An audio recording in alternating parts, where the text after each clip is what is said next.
निमाड़ा उद्योग जगत में अपनी अलग पहचान बना चुका है। उसके साथ ही बहरोड में उत्तरी भारत का सबसे बड़ा प्लास्टिक उद्योग है, जहां से अलग अलग राज्यों में प्लास्टिक के पाइप सप्लाई किए जाते हैं। सालाना सरकार को करीब 1000 करोड़ का टर्नओवर है।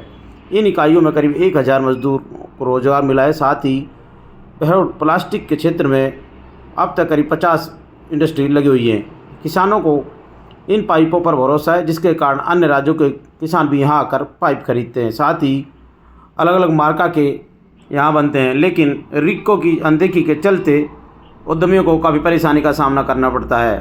उद्यमी जितेंद्र ने बताया कि बिजली कटौती को लेकर उनके व्यापार पर असर पड़ता है, साथ ही उनको भारी नुकसान होता है। साथ ही रिक्को के द्वारा ना तो कोई सफाई व्यवस्था पर ध्यान दिया जाता है और ना ही नालियों को साफ किया जाता है। सर, ये लगभग बहरोड का जो इंडस्ट्रियल एरिया है काफ़ी पुराना है। और इंडस्ट्रियल एरिया की बात करें तो लगभग 1982 के अंदर शुरू हुआ था। और पाइप की इंडस्ट्री जो लगभग हमारे जो बहरोड के क्षेत्र के अंदर है, ये 2000 के आसपास से शुरू हुई थी ज़्यादातर कंपनियां। बाकी पुराने भी हैं 1-2 कंपनियां। और ये 2010, 12, 15 तक आते आते लगभग प्लास्टिक से संबंधित जो इंडस्ट्रीज़ हैं वो लगभग 50 इंडस्ट्रीज़ हैं हमारे यहाँ बहरोड के अंदर। और जो इंडस्ट्री है बहरोड के अंदर, ये लगभग उत्तर भारत का सबसे बड़ा क्षेत्र है, जिसमें एक साथ इतनी प्लास्टिक इंडस्ट्रीज़ हैं। और यहाँ के जो पाइप वगैरह हैं वो इंडिया का तो शायद कोई भी स्टेट नहीं बच रहा होगा जहाँ नहीं जा रहा होगा। अच्छी क्वालिटी के ब्रांडेड पाइप यहाँ पे उपलब्ध रहते हैं। और सब स्टेट में गवर्नमेंट सप्लाई भी रहती है, प्राइवेट भी, हर जगह यहाँ की सप्लाई रहती है। और लगभग टर्नओवर की बात करें तो लगभग सभी कंपनियों का लगा के साल का कम से कम 1000 करोड़ का टर्नओवर लगभग रहता है। अलग अलग ब्रांडेड कंपनियां हैं। किस तरह के लोगों को रुझान बनाता कि भाई इंडस्ट्री प्लास्टिक की बहरोड में है और लोग भी आ रहे हैं, तो क्या उनका पर्पज़ है और अच्छे पाइप मिलते हैं क्वालिटी के, तो इस पर क्या कहेंगे आप? सर, शुरू में ग्राहकों को जो हम लोग पाइप सप्लाई करते थे बढ़िया क्वालिटी का करते थे, धीरे धीरे लोगों में विश्वास बना। एक कस्टमर लेके गया, उसने दूसरों को भेजा, तीसरे को भेजा। इस तरह से यहाँ की इंडस्ट्री धीरे धीरे एकदम से ग्रोथ हुई है।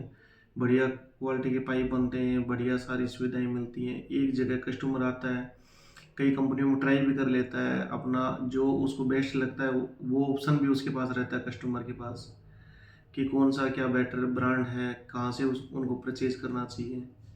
तो इस सारी चीज़ों को देखते हुए बहरोड के अंदर हर कस्टमर आता है तो संतुष्ट होके ही निकलता है और सामान भी लेके ही जाता है। कितने साल तक चलता है ये पाइप जो है? ये लगभग इसकी उम्र की बात करें तो लगभग 5 से 7 साल की हम लोग गारंटी देते हैं उसकी। बाकी बढ़िया पाइप रहता है तो 10 साल भी चल जाता है, उसमें कोई दिक्कत नहीं आती। आगे जिस तरह प्लास्टिक पर जिस तरह सरकार सोच रही है, तो कोई नए सैंपल के तौर पे या कोई और अच्छी चीज़ पाइपों में लाने का उम्मीद है, किसके तरह क्या है? सर, सरकार तो जो बैन करने की सोच रही है वो तो जो वन यूज़ प्लास्टिक बोलते हैं हम उसका बैन करने के लिए कह रही है। बाकी हमारा जो पाइप होता है रिसाइकल भी, हो जाता इसके है। और प्रोडक्ट भी बन सकते हैं। जैसे पाइप फर्स्ट क्वालिटी बनता है, उसके बाद में अगर ख़राब होता है, डैमेज होता है तो इसको रीप्रोसेस करके और भी आइटम बनाए जा सकते हैं।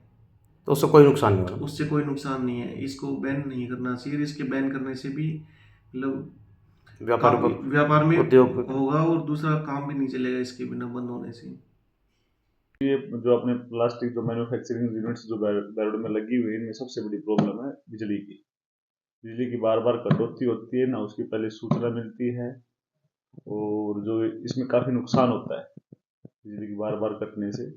और दूसरी जो सबसे बड़ी समस्या है वो रिको इसके तरफ बिल्कुल ध्यान नहीं दे रही। जो बहरोड का जो रिको इंडस्ट्रियल एरिया है, ना साफ सफाई है, ना लाइटें हैं, ना प्रॉपर नाले हैं, ना पानी का निकास है।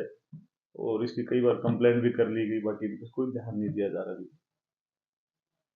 और क्या होना चाहिए प्लास्टिक के मामले में? दूर दूर तक जाते हैं, कई कई राज्यों में भी जाते हैं जी, तो किस तरह रुझान बढ़ा लोगों का अपने प्लास्टिक?